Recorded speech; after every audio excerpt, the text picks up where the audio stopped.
hope that we could really live up to the expectation of what the Seminar of Excellence was before, since it is our first time being online. I would also ask that the mics of everyone be turned off and that you guys would really listen attentively, because after Mr. Joseph speaks, it will have a Q&A session, so you guys could get to know more about him and more about what he does. So I will hand it over to our president, who would introduce our specially invited guests properly. Okay, so on to you, Caitlin. Good afternoon, everyone, and welcome to our 6th annual Seminar in Excellence.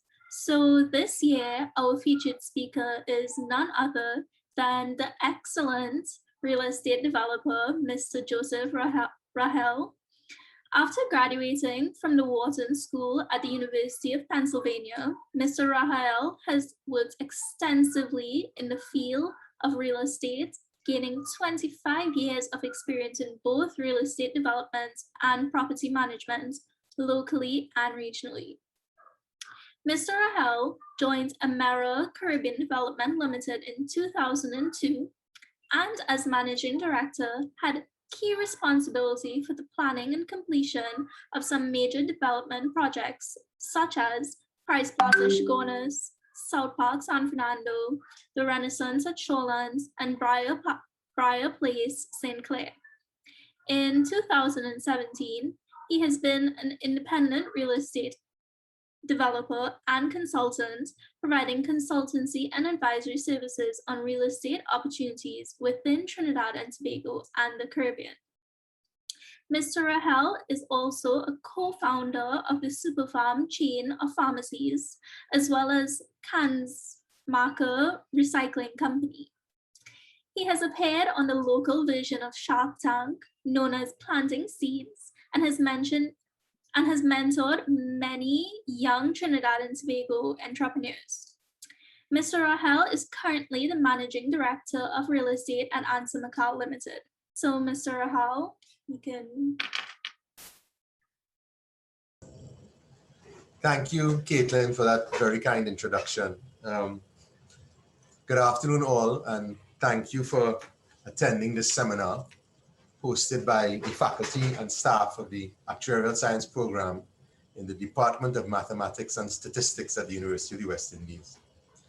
Thank you for this opportunity to share some time and stories with you this afternoon. The title of this talk is A Seminar in Excellence, and I understand from my good friend Stokely Smart, who's here with me, that one of the goals of the Actuarial Science Club is to develop young professionals that will go into Trinidad and Tobago and ultimately the world and raise the bar of what is expected in the financial services sector.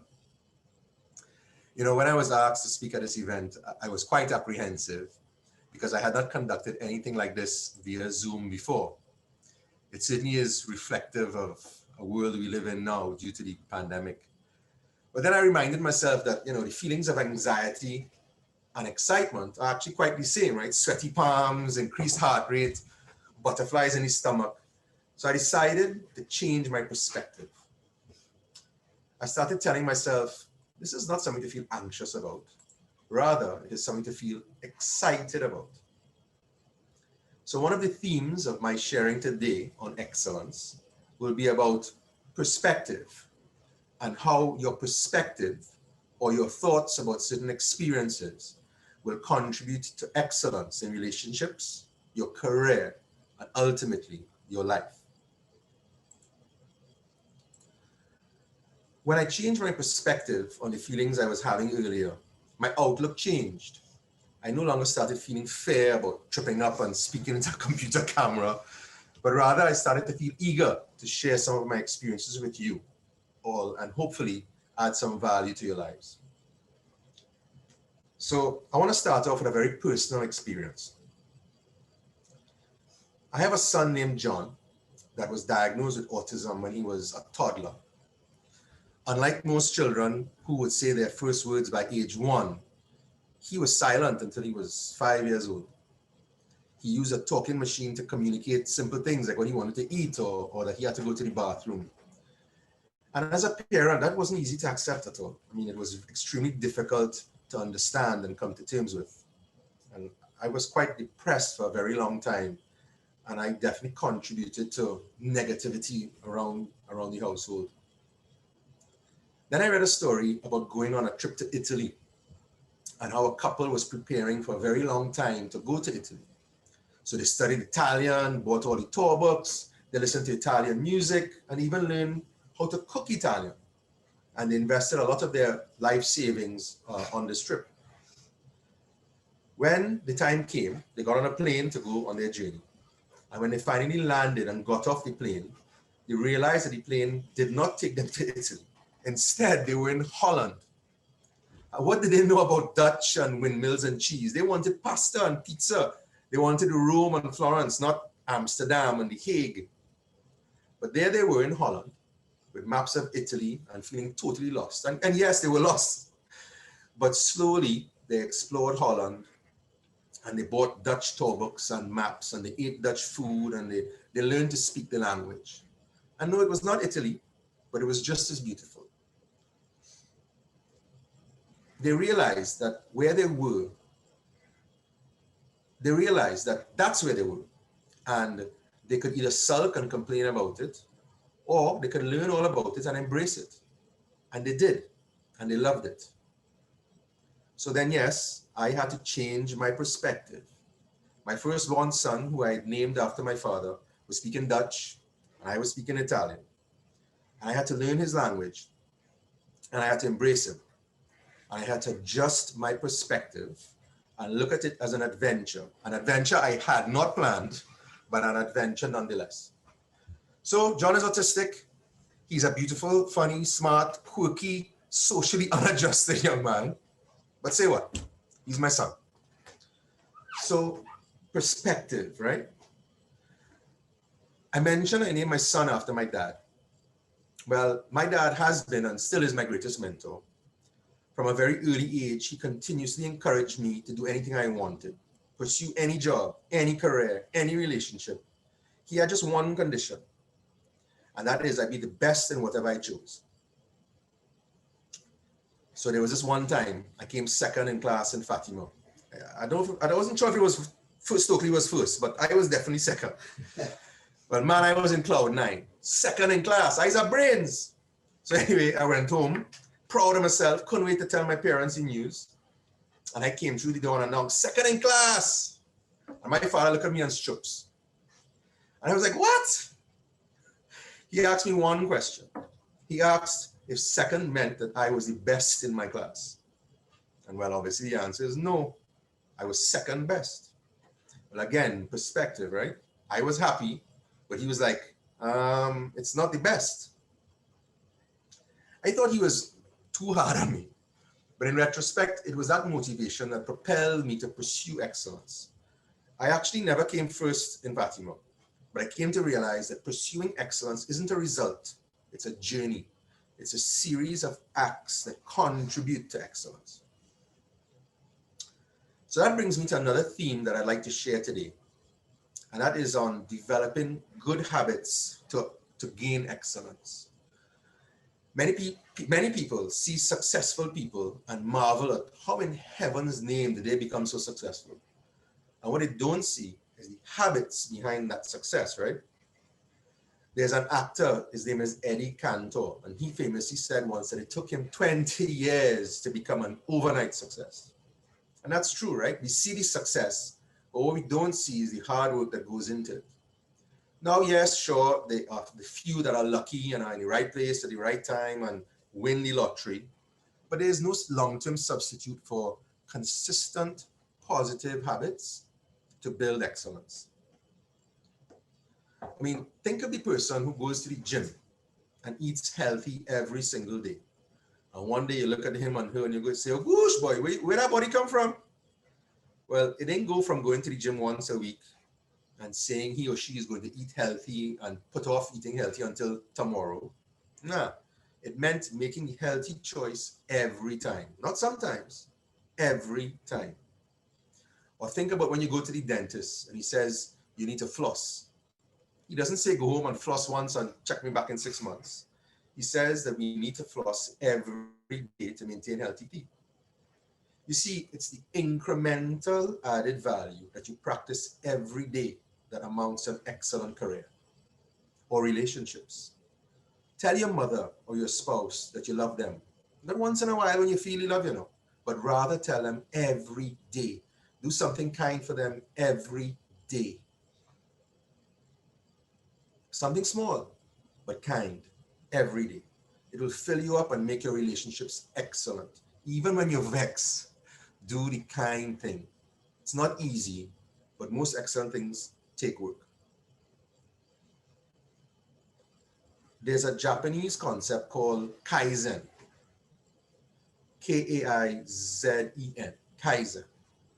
And in English, it means continuous improvement.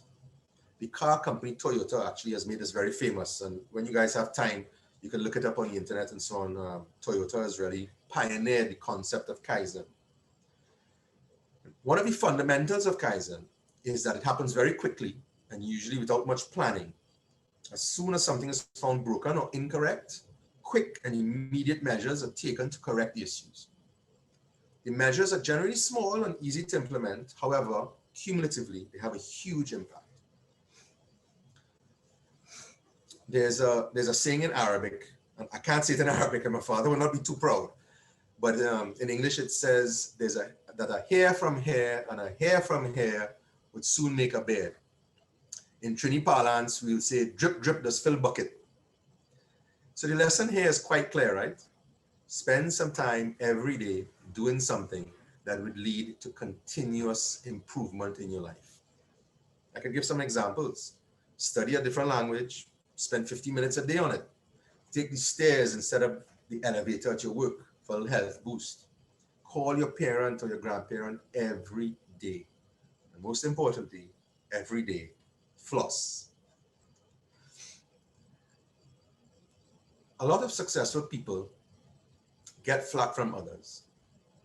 What did he or she do to deserve that success? Why are they so lucky?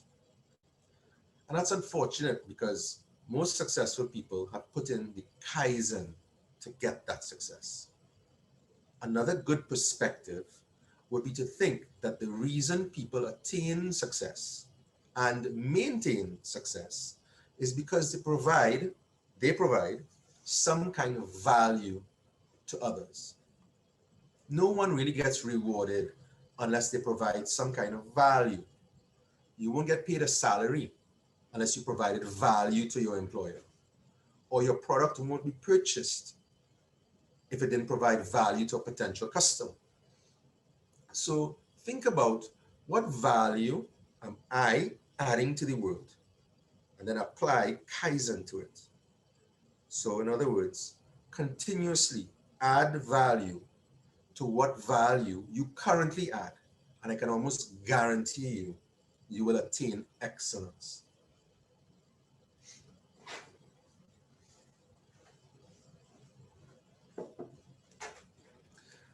As we're on the topic of value, I'd like to tell you one of my favorite stories.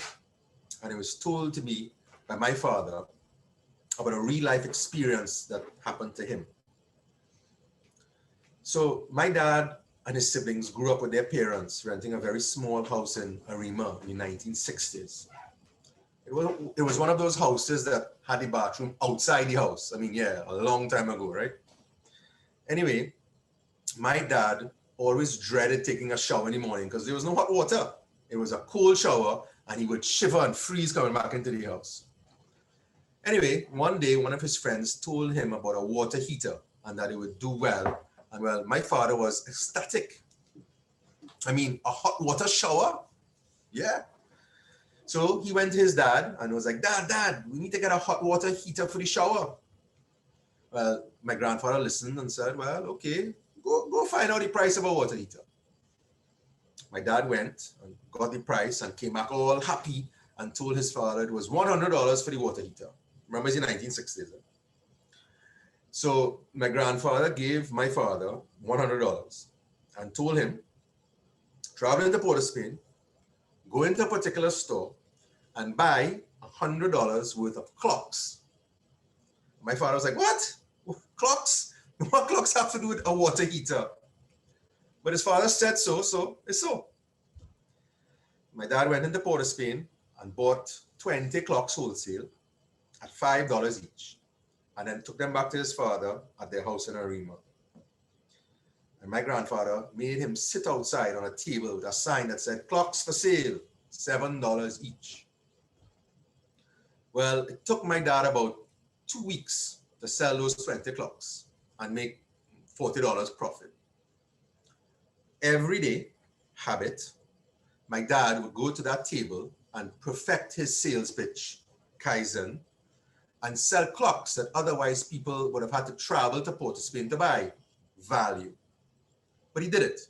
And when he finished, well, you could guess what happened. His father made him go back into Port of Spain to buy clocks wholesale again, and this time negotiate a better unit price, Kaizen, which my dad did. And again, spent another 2 weeks selling clocks on a table in Queen Street in Arima.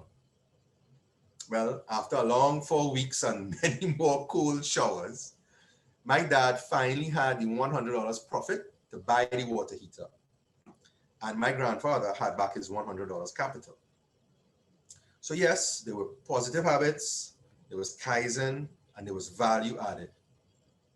But now, this brings me to my next point on excellence. That is the importance of properly utilizing your capital. Now, in this case, it was economic capital. I mean, it was my grandfather's $100, precious as it was back in the 60s. But in many cases, capital can refer to any form of value that can be properly utilized. Now, your capital can be your education, it can be your skill in sports, or your ability to play a musical instrument. Anything like that. Now, you could decide to spend that capital and not invest it, or you could nurture it and tend to it and continue to add value to it. Practice your skill every day by becoming absorbed in it, reading about it, writing about it, talking about it, surrounding yourself with better players or smarter people, or by joining clubs or groups where you can hone and practice your craft. That is how you invest your capital, and is how your capital will provide returns for you in the future.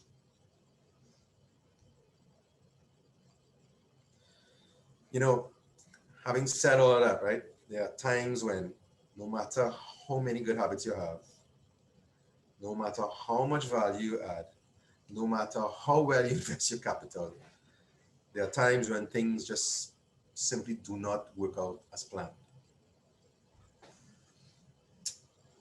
There was this time, I see that Anthony Wilson is with us today, and he might remember. I was already an experienced real estate developer, and I had taken on a hugely ambitious construction project. One of the most ambitious private sector real estate projects in our country at the time. And just like the time back in Fatima, when I came second in class, I was real proud of what I was about to do. One can say that I maybe was suffering from irrational exuberance and overconfidence. But this time, I failed. And I failed miserably. And the project was an economic disaster. And I was directly responsible for the failure, and therefore I had to be directly responsible for fixing it. I mean, there were times I lay on bed in the morning and I used to pull the sheets over my head because I didn't want to get out of bed. I didn't want to face the world at all. It was like as if there was no way I could mend this. It seemed as if I would have to spend the next, 3-4 years repairing the damage. The challenge seemed insurmountable, I ain't gonna lie. And I had no idea how to get it done. Then I remembered one day something I had learned before, somewhere. And that is that a journey of 1,000 miles begins with a single step. And I know many of you have heard that before. It can be considered a cliche. But you know, the thing is that no matter how long something will take to get done, the time will pass anyway. So you might as well do it. It was then that I made the decision to get up earlier and get on site, learn from others, surround myself with people who had more experience than I did. And we put together a team, and my team and I persevered. And in the end, with incremental progress every day, some days such minuscule progress that you wondered if it was even worth it. But that incremental progress every day turned what seemed hopeless at the time into actually what, in the end, was a success story. Remember, anyone can achieve excellence. It's a matter of having the right perspective, cultivating positive habits, continuously improving, wisely investing your capital, and perseverance. Thank you very much.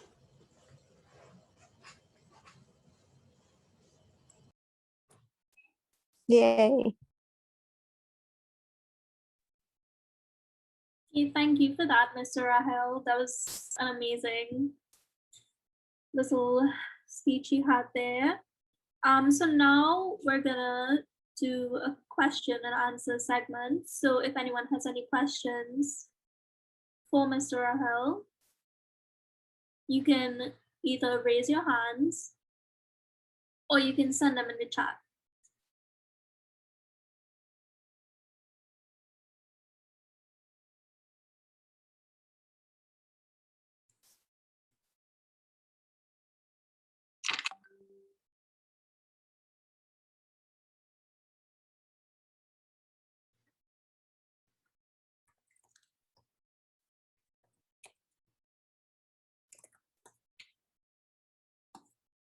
Okay, I'm seeing a question. What was your greatest achievement?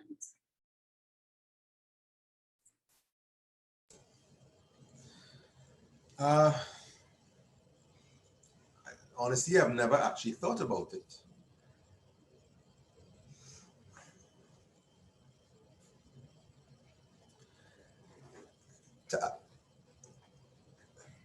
Let me answer that question saying it this way. And I mean no disrespect to the, is it Solil? Solil. Solil. I don't know that I have a greatest achievement.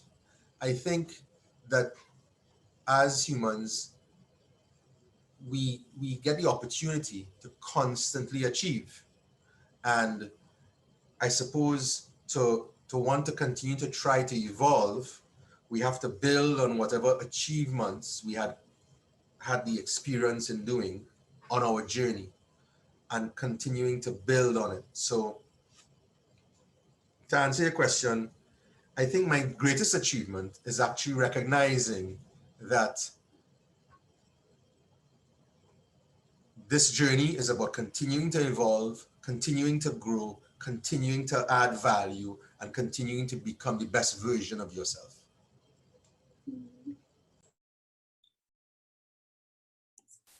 Okay, Fossey. I'd just like to ask if you don't mind telling us about how was your journey and transitioning from the tertiary education experience to the working experience.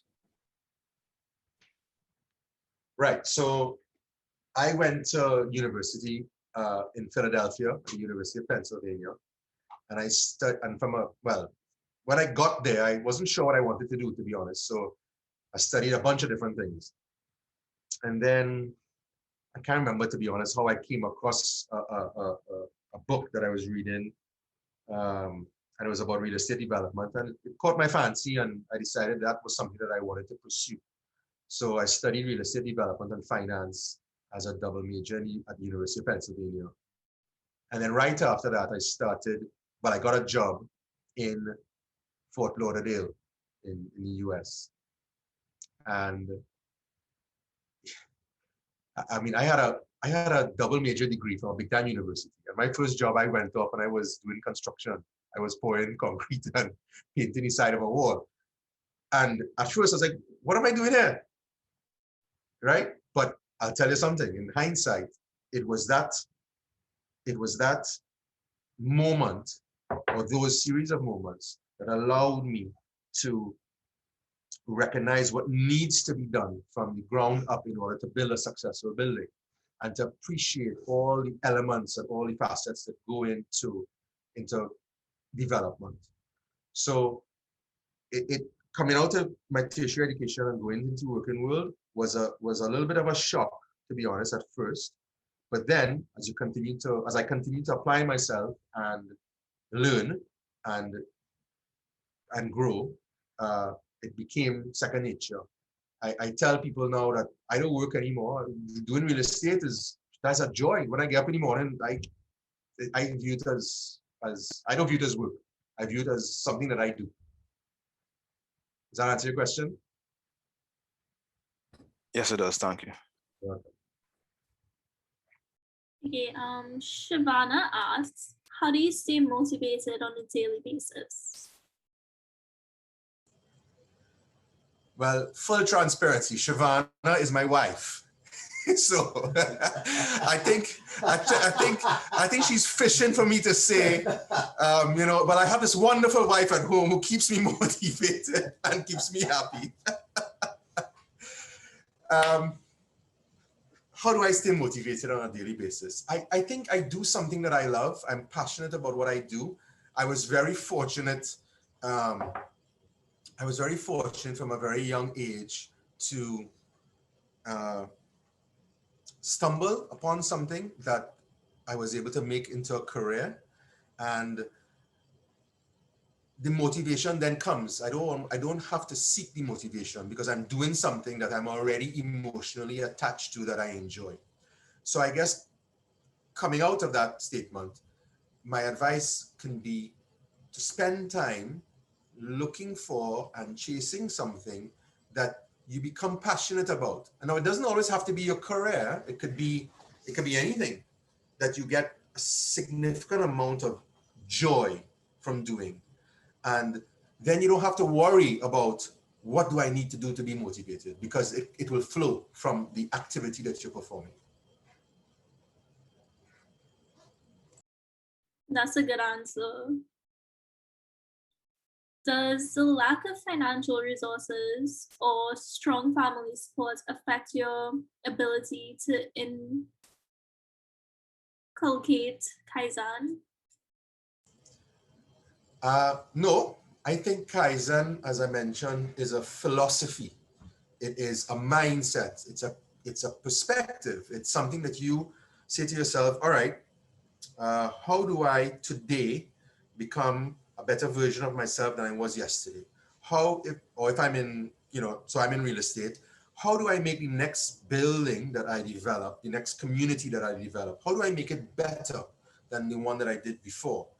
If I was a football player, how do I make my next football game better than the one I did before? How do I make my next practice better than the one before? And that's Kaizen. And you don't need financial resources or family support to do that. I think that comes from within. That comes from a conscious decision to say, I want to be better today than I was tomorrow.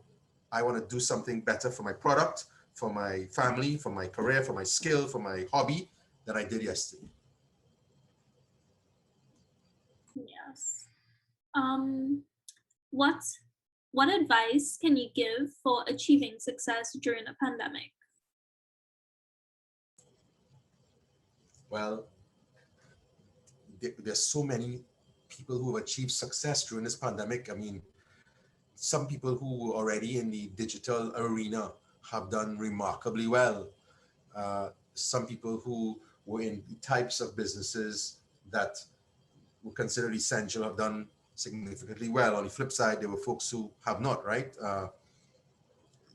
Certain restaurant owners and bar owners and other people who are suffering greatly during this pandemic. I mean, it's sad.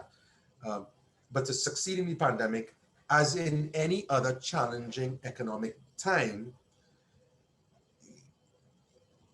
well, first thing you do is you have to believe in yourself, and you have to believe that you have the confidence and the wherewithal to go out there and succeed. So it starts again with a mindset. So I'm sorry if I keep coming back to that, but I think that's a key component of anything we do.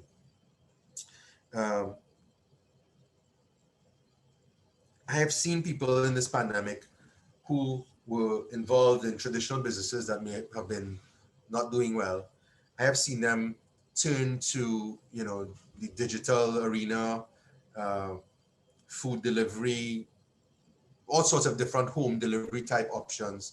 So they just pivoted from whatever business they were in to something that made sense given some of the restrictions that were in place. So in any economically challenging time, it's important to be mindful and conscious of what opportunities there are, what need isn't being fulfilled, and like I said earlier, what value can I bring to someone that isn't being currently fulfilled because of the circumstances where we find ourselves.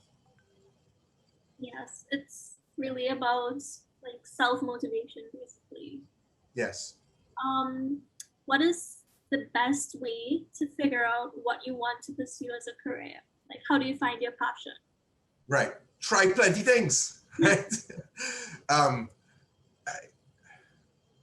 I remember as a child, football, basketball, music. I tried everything, and I remember one of my aunts, I think it was, she accused me of like, you have no stick-to-itiveness. You didn't stick to anything you started. Yeah, okay, fair criticism. But the truth is, because I hadn't found what I had liked. And the only way to really find something that sings to you, that really grabs you by the heart and holds on to you, is to try many things. And like with many matters of the heart, when you find it, you will know. I can't take credit for that. That actually is a statement that was made by Steve Jobs about his career. And he said something along those lines that your passion is like matters of the heart. When you find it, you will know it.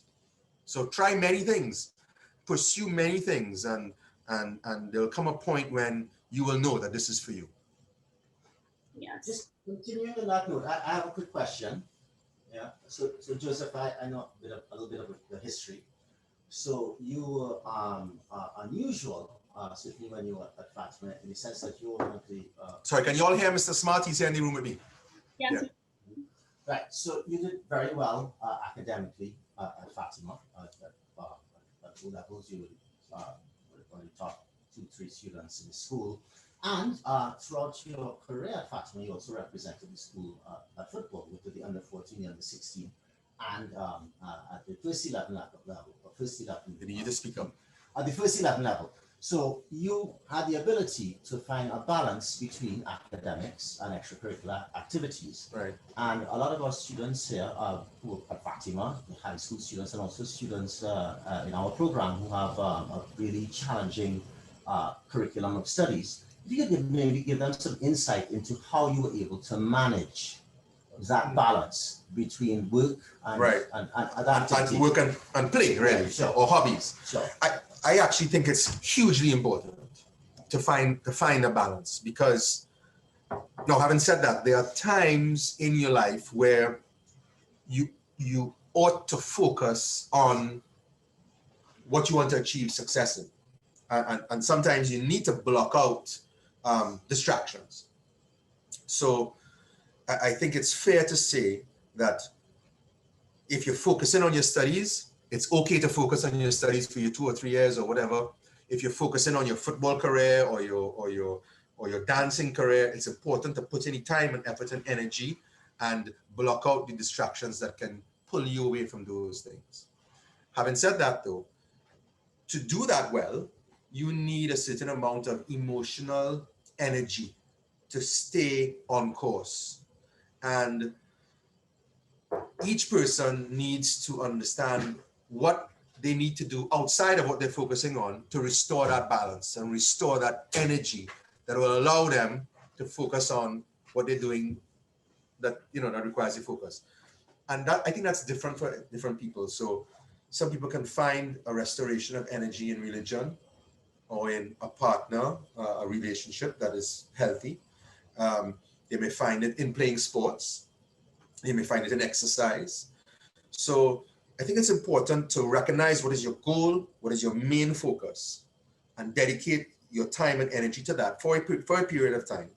Recognize though that you can't do that only because you'll burn out, and find something that within reason will be able to restore your balance and restore your energy. That brings you joy. That brings you joy, of course. At the end of the day, it has to be something that you are emotionally connected with, that gives you back that satisfaction. Otherwise, it won't last. No one does anything over a long period of time that makes them unhappy. I mean, Or they certainly don't do it well. yeah, because success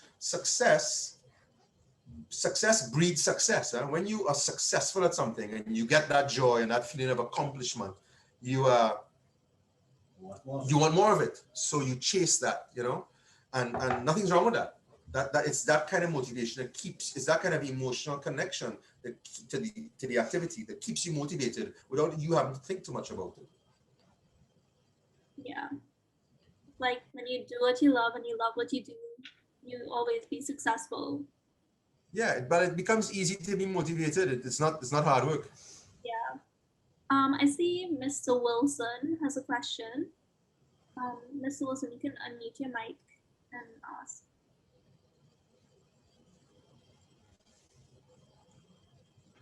Hi. Hi, Anthony. Afternoon. How are Hi, you, sir? afternoon. Good. I have 3 or 4 questions. Can I ask them on the trot or one after the other? I guess one after the other. Okay. First question, are the best days of real estate development in Trinidad and Tobago behind us? Or is there some hope for real estate development in the future? Okay. There are definitely, real estate development as a general category is not behind us. We have done some great things in real estate development in Trinidad and Tobago, both public and private sector. And there may be certain categories, Anthony, that may be overbuilt or already built, but I think there's a huge opportunity for different types of real estate development. I'll give you a really quick example. Back in the early 2000s, late 90s, early 2000s, we had a very low supply of what we call Class A office space. So we had all these expat companies coming into Trinidad and wanted what they call Class A office space, and we didn't have it in Trinidad and Tobago. And we in the real estate development arena, we stepped up and started building Class A office buildings, which you can see littered throughout San Fernando and Port of Spain in particular. There came a point when it was overbuilt. Some of that demand from foreign companies has dried up. So now there's a situation where I don't think many people will consider building an office building. However, there's a category right now called Class A warehousing that's in tremendous demand from companies that are shifting their type of business model to, rather than retail, more distribution. And we don't have many Class A warehousing buildings in Trinidad and Tobago. So there's definitely an opportunity for that. And there are many other examples. So to answer your question, no, the real estate development in Trinidad is not over. There's a lot more to do, just in a different format. So as a follow-up to that, would you say the commercial real estate category is done for a period of time, if not forever? Again, no, I wouldn't say that, because there are different elements of, but first of all, I don't have a crystal ball. None of us do. And we're not sure what may happen. I mean, remember a year, 15 months ago, we were all in a different place. Anyhow, there will still be a need for certain types of commercial real estate. So there is always going to be a place for the hairdresser and the spa and certain elements where you must go in person to get the service. Having said that, there may be some that will have to change, and that's just how we are, right? I mean, as a society, as a race, as a human race, I should say, we evolve and we change, and our tastes change, our shopping patterns change. And so I don't think commercial activity is over. I think it's just going to change. Okay. Third question. Why did you go from being part of a family-owned business to being an employee of a conglomerate? Good question. Couple different reasons. Family businesses, which make up a majority of businesses in this country, has its place. And there was something that was calling out to me for a change. I went off on my own to do my own real estate practice, consultancy and advisory. And then when the ANSA McAL group decided to make real estate a growth engine, and they and I got into conversation, we decided that it would be a really, really good fit between myself and them. And it's only been a few months, but I'm extremely happy, Anthony, and we have a wide lane to run on.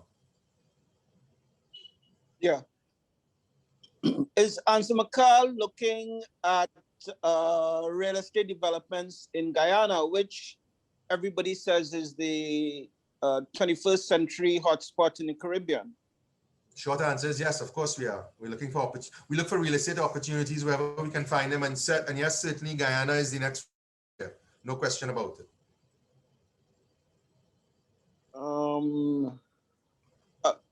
I'm interested in finding out what was the failure you referred to earlier in your career. I have a suspicion as to what it may be, but I'd like to say what it was. You know what it is, Anthony. You and I have come to before. So let's leave it like that, and let's, if you want a separate interview, we can have that. Let's get back to the Actuarial Science Club seminar. Is that okay? Yeah, yeah, fine. Why was it a failure, and what did you learn from that experience? Right, it was a failure because I didn't plan properly. Plain and simple. I underestimated the requirements of the construction. I underestimated the resources that would be required to successfully deliver the product. God, what I learned from it, boy, Anthony, I can write a book on that, yes? But I'll tell you, having gone through it, I am confident I could build a skyscraper in the middle of Manhattan now because of the lessons learned. Maybe one day I'll write a book. Okay. And final point for now, I found your discussion and your talk so far quite inspiring, and I hope the secondary school students who are on this Zoom call are inspired by your perspectives. Thank you. Thank you, Anthony.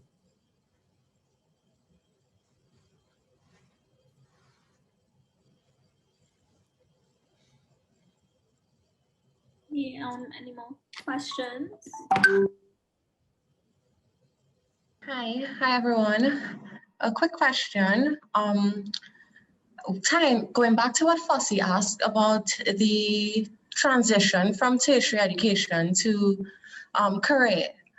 What advice would you give for networking, especially in this COVID setting? Like, how do we really build those relationships and build our brand as students coming out of university, most of us this semester?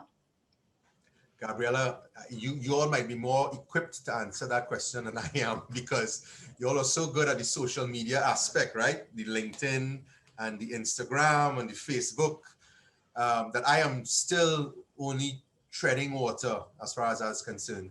But that's from a technical standpoint. But from an overall standpoint, the answer is just that. It's having a very robust social net media presence,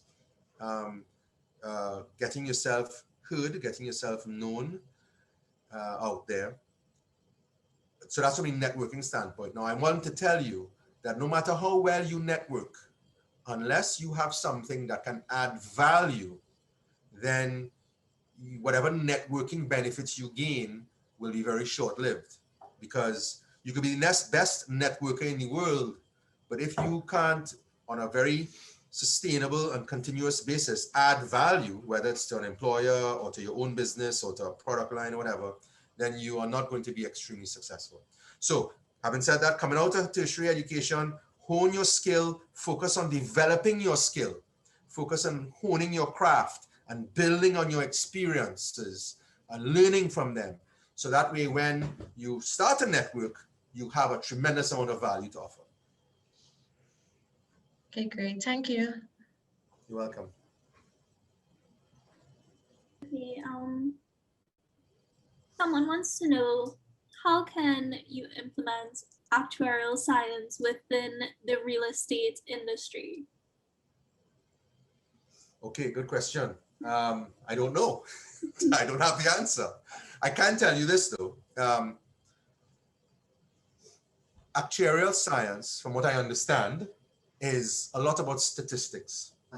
Analysis of statistics. Sure, that's one aspect of it. Okay. It teaches you how to analyze information. So Mr. Smart is saying that actuarial science degree, by and large, teaches you how to analyze information. Sure. Okay.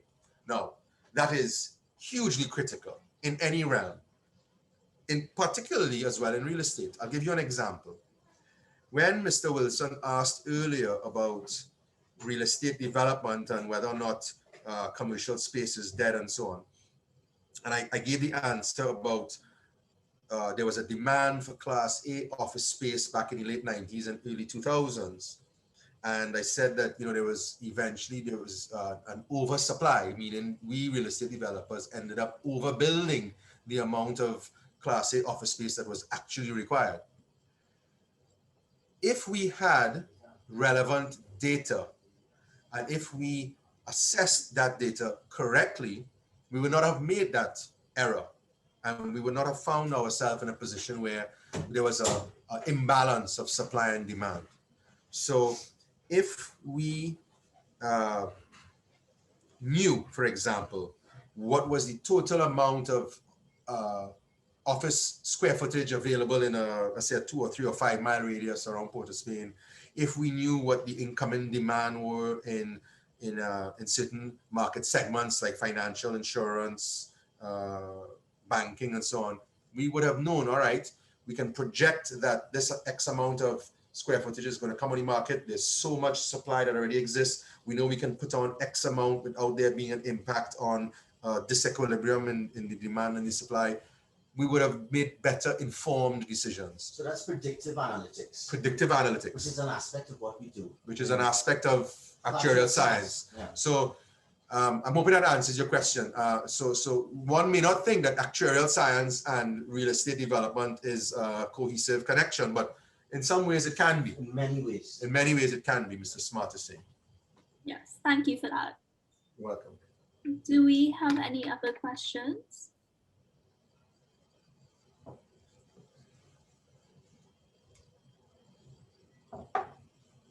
I see that Mr. Wilson's hand is still up. Yes. Can I go ahead? Yeah. Joseph, one of the areas of real estate for which there is a huge unmet demand is low-income housing. Is that an area that you think ANSA McAL might be interested in? And from a more philosophical point of view, is that an area that you think the private sector can or should be involved in? My engagement at ANSA McAL, Anthony, is going to be to assess all aspects of real estate opportunities, including housing. So I can't say much more than that at the moment, but I can tell you that we will be evaluating it. And well, you know me, once it's making some sense, I'm going to be recommending it.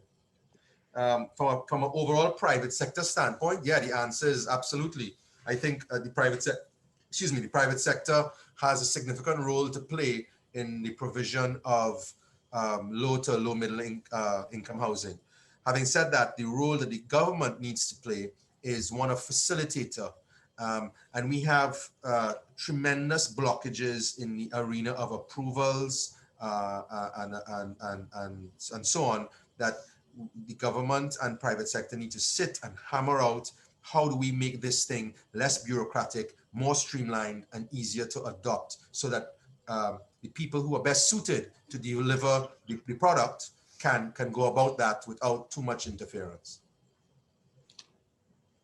So do you think the government can close down the HDC and replace it with something that is driven by the private sector? Not sure in a position to answer that right now, Anthony. That will require a little bit more thought. Okay.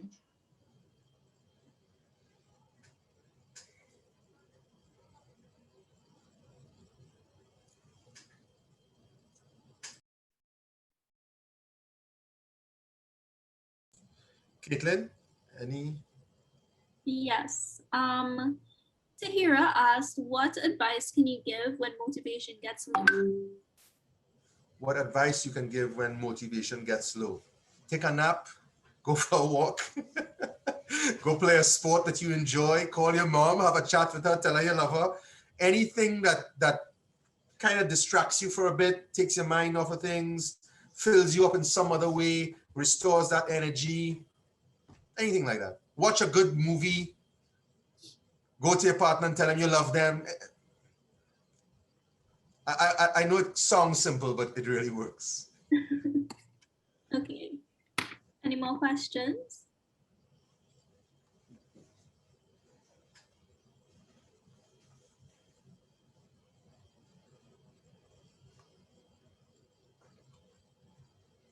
Okay. I think that's it.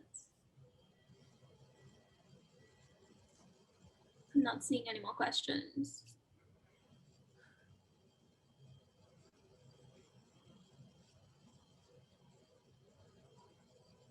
Okay. I'm going to, if you don't mind, I will put my email address in the chat, and that way, if any of the students or participants in today's seminar would like to email me directly, please feel free.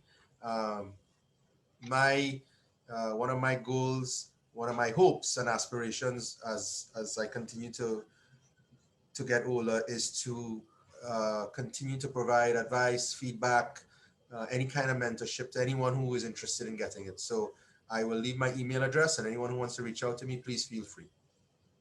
I would also like to thank Mr. Smart, you, Caitlin, Zaline, I'm trying to pronounce that correctly, Zaline, for having me here today. I'd like to thank all the participants for being here and for listening in. I hope that I provided, if anything, just a modicum of inspiration. If I did just that alone, I would be very happy, and I'm grateful for all of you who listened in. So thank you very much. Thank you to the Actuarial Science Club, to you, the president, and I wish you all the best in everything that you guys do here at the Actuarial Science Club and the University of the West Indies. Thank you for having me. No problem. Thank you for coming. Mr. Smarts? Hi, yes. So I'm gonna give the vote of thanks here. Wait, let me just put in my email address. Sorry. Mr. Rahael in his email Make sure it's address. correct. To everyone. Right, it's there. Yeah. So Joseph, thanks so much. Let me see, can you guys see me? I'm gonna do this. Thanks so much for coming out. I really appreciate it. I think you did a bit more than a modicum of inspiration for the people that were privileged enough to experience your discussion. Thanks for sharing your journey with us. It's really inspiring. And I want to thank everyone who made it out today. Mr. Wilson, thank you for coming out. Madam Justice, thanks for participating and attending. Madam Justice Nadia Kangaloo is a former speaker in the seminar on excellence. I think that's the fourth one, in fact. So Joseph, just a token of appreciation from the Actual Science Club. It's a photo with our insignia on it. Lovely, I wear it proud. I know you feel a lot of love, so Yeah. that's a lot. Thanks Thank a lot. you. All right. Thank you. So Peter, I'll let you wrap things up. Okay, so thank you again, Joseph, Mr. Rahael, for coming out today, taking the time out of your day to give us a very motivational talk. That perspective, it contributes to excellence, and that to pursue excellence, it really isn't about the journey. I mean, the results, it's about the journey, and it's a lot of hard work. So thank you for that. And thank you for all the other members who came out today, from Mr. Roger Vermont, from Fatima, the Form 6 students who came out and took time out of their day to come, Mr. Anthony Wilson, Madam Justice, Nadia Kangaloo, and, well, Mr. Rahael's wife, Shavana Laughlin. Thank you all for coming out today. And that's it, if anybody has anything to say.